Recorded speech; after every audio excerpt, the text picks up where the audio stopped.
প্রিয় জলঢাকাবাসী ও জাতীয়তাবাদী পরিবারের সকল সদস্যবৃন্দ, আসসালামু আলাইকুম রাহমাতুল্লাহ, আদাব, শুভেচ্ছা।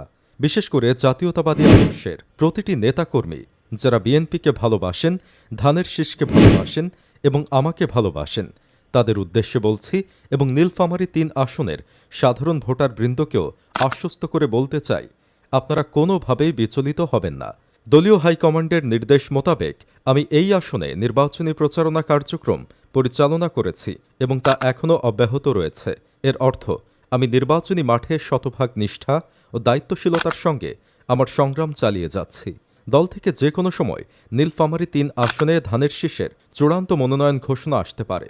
এ ব্যাপারে আমি শতভাগ আশাবাদী যে নীলফামারী ৩ আসনে ধানের শীষের চূড়ান্ত মনোনীত প্রার্থী আমাকেই করা হবে এবং জোটগত বিবেচনায়ও নীলফামারী ৩ আসনে আমাকে প্রতিদ্বন্দ্বিতার অনুমতি প্রদান করা হবে। দীর্ঘদিনের জোটগত জটিলতা থেকে বের হয়ে এসে ধানের শীষের প্রার্থী নীলফামারী ৩-এ সরাসরি নির্বাচন করবে এবং মহান রব্বুল আলামিনের রহমত, ভোটারদের ভোট ও কর্মীদের কঠোর পরিশ্রমে বিপুল ব্যবধানে জয়লাভ করবে ইনশাআল্লাহ। বাংলাদেশ জাতীয়তাবাদী দল বিএনপির সর্বোচ্চ নীতি নির্ধারণী পর্যায় থেকে আজ পর্যন্ত আমাকে নির্বাচনী কার্যক্রম ও প্রচারণা পরিচালনা ছাড়া দ্বিতীয় কোনো নির্দেশনা প্রদান করা হয়নি। অতএব দলীয় অভ্যন্তরীণ কিছু অসাধু ও দুরভিসন্ধিমূলক ব্যক্তির অপপ্রচার কিংবা বিরোধী রাজনৈতিক পক্ষের কোনো গুজবে কান দিবেন না। ইনশাল্লাহ বাংলাদেশ জাতীয়তাবাদী দল বিএনপির সর্বোচ্চ নীতি নির্ধারণী কমিটি এবং ভারপ্রাপ্ত চেয়ারম্যান জনাব তারেক রহমান যথাসময়ে সঠিক সিদ্ধান্ত প্রদান করবেন।